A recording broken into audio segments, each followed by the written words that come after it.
Hi, I'm Chandrashish Mazumdar and I'll take you through the initial part of this discussion on dead page and dead block predictors.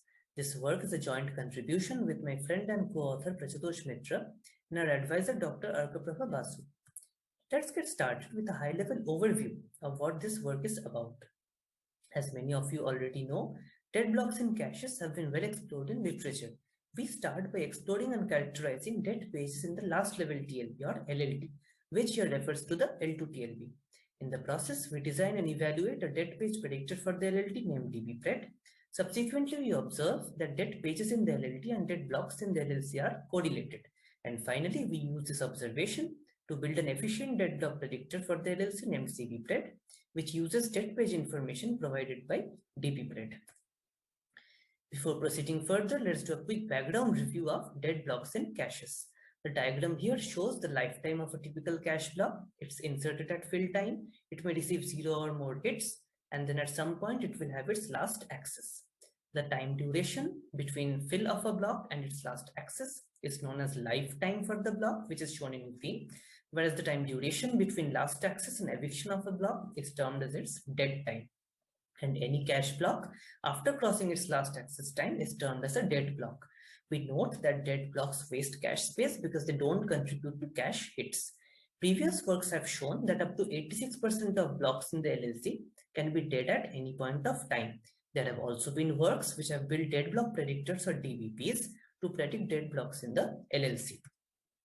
Our focus here begins by asking whether dead entries exist in the TLB. Dead entries in the TLB are nothing but dead pages.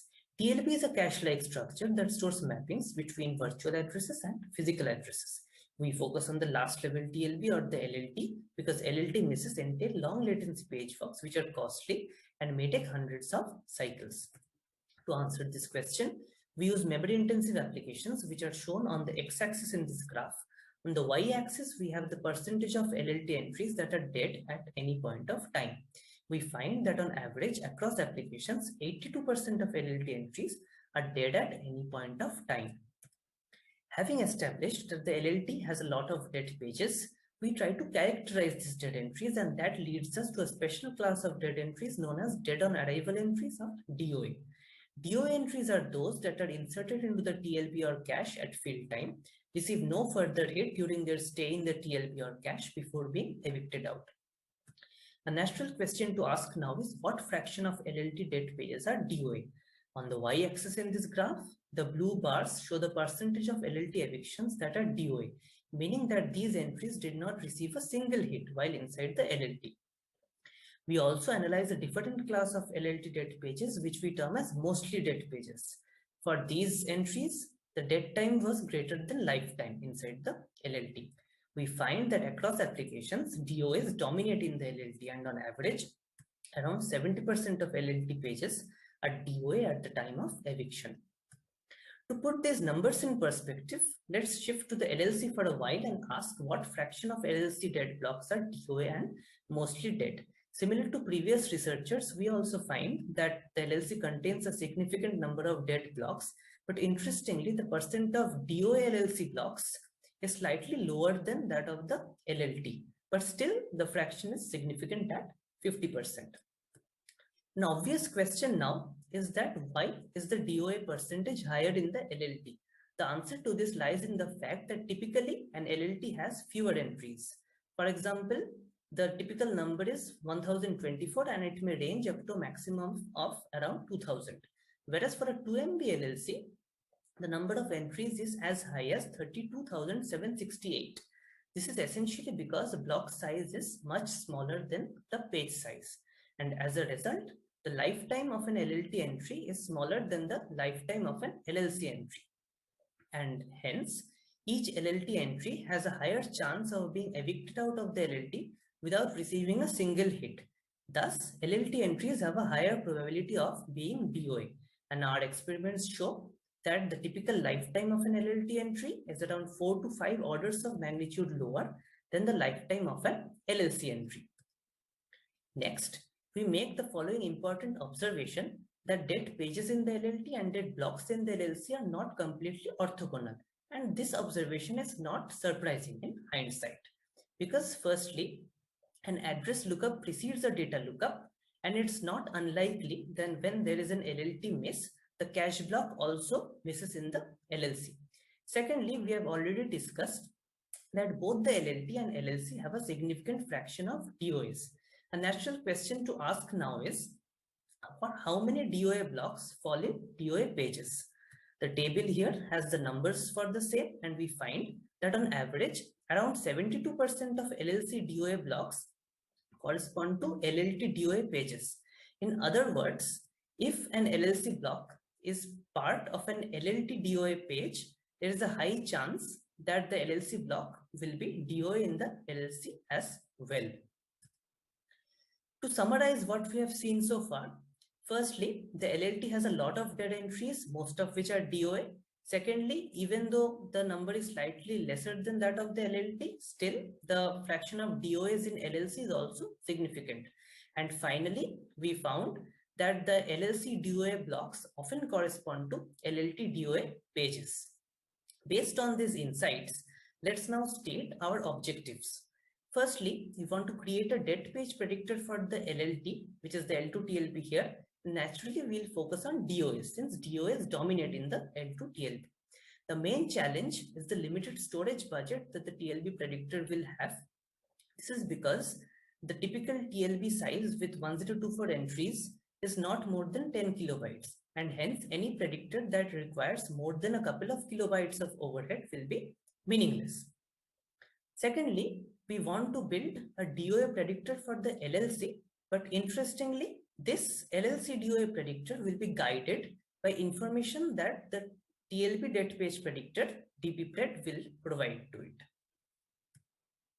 Now that we have stated our goals, it's time to move into the design of our dead page and dead block predictors, and for that, my friend and co-author Prachutosh will take over. Thank you. Hi, I'm Prachutosh, and I'll go over the design and evaluation of our dead page and dead block predictors. First, we'll discuss the design philosophy of DPPred, our LLT DOA predictor. The first question is, when do we make a prediction and what action do we take? So we make a prediction at the time of an LLT fill. We decide whether the entry was DOA, and if it was, we do not place it in the LLT, that is, we bypass it. Second, we have to know when we train our predictor. This is done at the time of LLT eviction. We train the predictor based on whether the entry was DOA in that generation or not. We have found that a negative feedback mechanism is quite important for LLT DOA prediction. Therefore, we use a victim buffer for this case. A novel feature of our work is that we cater to the need of TLB predictor to be small in size. We do this through a combination of hash of program counter or PC and hash of virtual page number or VPN to index into the shadow table. We'll discuss how this helps in the upcoming slides. Before we go into the operation of DPPred, let us see what hardware structures we have to add. So the first additions are to each LLT entry. We add two fields. The first is an accessed bit, which denotes whether the entry received a hit in the generation or not. The second is a hash of PC. We found that hash of PC is quite important for predictor accuracy. However, it is not available at the time of eviction. Therefore, we need to store it with each entry. We cannot store a very long PC, however, as this takes up too much storage and is not practical. Empirically, we found that the hash of VPN does not require as much storage as it is already available with the LLT, but it hurts accuracy of the predictor.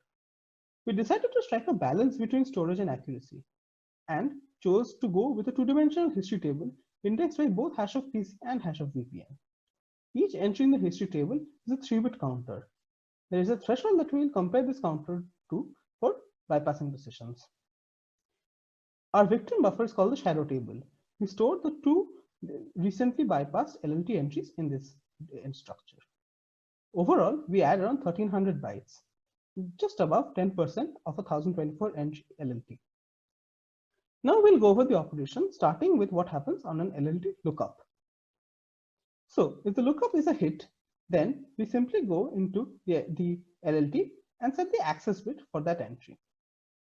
On the other hand, if the lookup is a miss, then we look up the shadow table. If the entry is present in the shadow table, we can copy it over to the LLT.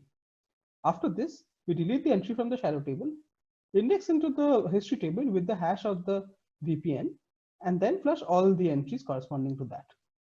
This is the way our predictor learns from mispredictions and corrects itself. On the other hand, if the entry is not in the shadow table, we have to go for a page walk. We store the PC in the MSHR before we do this. Now, when the page walk completes and the new entry is ready to be filled into the LLT, we have to look up the history table with the hash of the PC from MSHR and hash of VPN. We read the 3-bit counter and then compare it to a threshold. If the counter is greater than the threshold, we bypass the entry and also place it in the shadow table. If the counter is less than or equal to the threshold, we can store the entry in the LLT, and we also copy the hash of PC over from the MSHR. Now let us see what happens at the time of eviction in the LLT. And this is the case where we are going to train our predictor. So we look at the evicted entry and particularly the access bit. If the access bit is unset, the entry received no hits. That is, it is a DOA. So we index into the history table with hash of PC and hash of VPN. And then we increment the counter to learn that it is DOA. On the other hand, if the access bit is set, then the entry is not a DOA. So we again index into the history table, but this time we unset that field. For that, hash of PC and hash of VPN to say that it is not DOA. Now that we have described how DPPred works, we'll now go over to CVPred, our correlating cache deadblock predictor. And we'll start again with the design philosophy. So we ask similar questions. When do we predict? What action do we take? And when do we learn? So we predict again at the time of LLC fill, and we again decide to bypass. However, our definition of DOA has changed a bit. So we call a block to be DOA if CVPred calls it DOA, that is, it predicts it to be DOA, and it also comes from a DOA page from DPPred.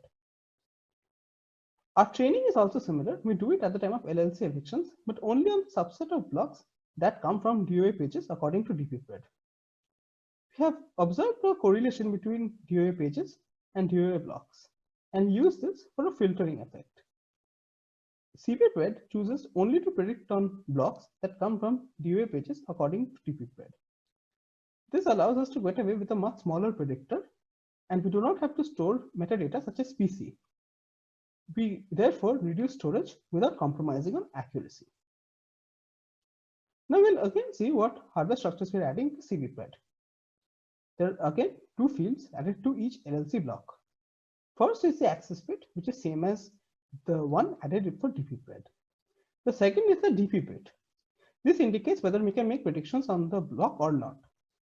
If the DP bit is set, this means that this block came from a DOA LLT page. Now we note that we do not store any PC in the LLC, and this is because our history table, which is one-dimensional, is indexed by the hash of block address, which is already available. Each entry in the history table is a 3-bit counter, and again there is a threshold for comparison. Now for the filtering mechanism, we have a page filter queue which DPPred writes into. So whenever DPPred predicts an entry to be DOA, it writes the physical page frame number of it to the PFQ. And if an entry is present in the PFQ, only then we choose to make predictions on it by CVPred. Overall, we add less than 10 KB of storage, which is less than 0.5% of a 2 MB LLC. Now again, we'll see what happens at the time of LLC lookup. So if the entry is a hit in the LLC, then we check the DP bit. If the DP bit is set, then we can train our predictor by setting the access bit, which we'll use later. If the DP bit is not set, then we do not take any action. On the other hand, if it is a miss in the LLC, we do take no special action, simply look up the main memory. When the block comes back from the main memory and is ready to be filled into the LLC, we look up the PFQ. If the physical page frame number is present in the PFQ, then we decide to make predictions. We look up the history table with hash of block address, read the 3-bit counter, and if it is greater than the threshold, then we bypass the block. If it is less than the threshold, then we insert the block into the LLC. However, we set the DP bit as the block came from a DOA LLT page. If the entry was a miss in the PFQ, then we again insert it into the LLC, this time unsetting the DP bit, as it did not come from an LLT DOA page, and so we choose not to make predictions on it. Finally, we'll see what happens during LLC eviction. So here again, the DP bit plays an important role. If the DP bit is set and the access bit is set, then the block is not a DOA as it received a hit. So we flush the entry corresponding to that block address in the history table. On the other hand, if the access bit is not set, then we can increment the counter to learn that it is DOA. If the DP bit is not set, it is outside the set of blocks that we have chosen to make predictions on, and so we do not to take any action. Now we have described both CBPred and DPPred, and we'll now look at how they perform and what storage we have to add for this. Before we go over to our evaluation, let us discuss about our experimental setup. So we use Sniper, which is an execution-driven simulator. Our L2 TLB size is 1024 entries. Our LLC size is 2 MB per core. We simulate page walks, including page walk caches. And the workloads we select are high memory footprint applications. We'll first discuss about the storage we are adding for DPPred and CBPred in some detail. So for DPPred, we add 7 bits per entry of the LLT, 1 bit for accessed and 6 bits for hash of PC. This is around 900 bytes. Our history table is 1024 entries, which is around 384 bytes for 3-bit entries. The shadow table stores essentially LLT entries, which are around 13 bytes in size, and 2 of these is around 26 bytes. Overall, we add around 1.27 KB, which is slightly above 10% of an 11.5 KB 1024 entry LLT. For CBPred, we only add 2 bits per LLC block. However, since the cache is much bigger, this contributes to around 8 KB. The next thing we add is the 4096 entry history table, which is around 1.5 KB in size. And the PFQ has 8 entries, which is around 39 bytes. Overall, this is 9.5 KB or 0.47% of a 2 MB LLC. Combined, the total hardware added is around 10.8 KB, which is 0.56% of the total storage of the LLC and LLT. We'll now see how DPPred performs and compare it to some other predictors.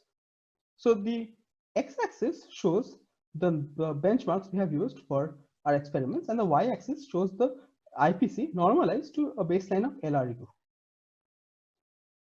For DPPred, the geometric mean in performance is around 5% improvement. For some applications such as Captors, the gain is around 45%, while for some there is no gain, but there is no degradation as well due to our negative feedback mechanism. Other applications such as SSSP perform over 10% better than LRU. Now we'll try to port over some of the LLC deadlock predictors mentioned in literature over to the LLT and see how that works out. The first of this is AIP, a counter-based predictor. As you can clearly see, it does not give too much performance in most cases. The geometric mean in performance gain is around 1%, and for several applications there is no gain at all. On the other hand, it consumes a lot of storage, and which cannot be reduced due to the metadata it uses. The second predictor from the cache that we port over is called SHIP, and which is a signature based and we use PC as a signature. This is better than AIP, but still not as good as DPPred for most applications. The geometric mean is around 2.5% in terms of gains. However, this can be reduced in size, unlike AIP. Now the final question we have to ask is, what if instead of all this, we simply added equivalent amount of entries into the LLT, that is 1300 bytes worth of new entries. So this is the ISS storage TLB in the graph, and we can clearly see that DPPred outperforms it in most cases. In fact, even SHIP outperforms it. This means that we need a specialized TLB DOA predictor, and simply porting over cache predictors is not going to get us the best performance. To sum up, we see around 5% IPC gains for DPPred, and this is better than all ported over cache deadlock predictors, as well as adding the same amount of storage in the LLT. For CBPred, we show a similar graph, and in terms of performance, CBPred, the geometric mean in gain is around 8%, and some applications such as Captors show 45%. But we note that some applications such as MIS only show gains for CBPred and DPPred combined, but do not show for only DPPred. Now we again show AIP and then SHIP, And for both of these cases, there are performance gains in some applications, sometimes slightly better than CBPRED, but there's also performance degradation, which means the geomean gain is too much. Now for fair comparison, we add AIP and SHIP to both LLC and LLT. For AIP, this does not change much, as AIP in the LLT is not very good. On the other hand, for SHIP, it does improve performance by a bit. However, the variance and performance degradation hurts it quite a bit. We see a geometric mean in performance of around 4%, which is significantly worse than CBPRED. Note that CBPRED consumes around 1/6 of SHIP and 1/10 of AIP storage usage, which is significantly less. So overall, we gain around 8% IPC, which is better than most other deadlock predictors at much less storage overhead. So we'll go over the observations we have made. First, we have seen that there are a lot of dead pages in the LLT, and in fact, most of these are DOA. Second, there's a correlation between DOA blocks and DOA pages. We use these two observations for our predictor designs. We design DPPRED, which is a dead page predictor for LLT, and then we use the information from DPPRED to build CBPRED, a deadlock predictor for LLC that uses dead page knowledge. Overall, we show an IPC improvement of around 8% by only consuming 0.56% of the storage of LLC and LLT.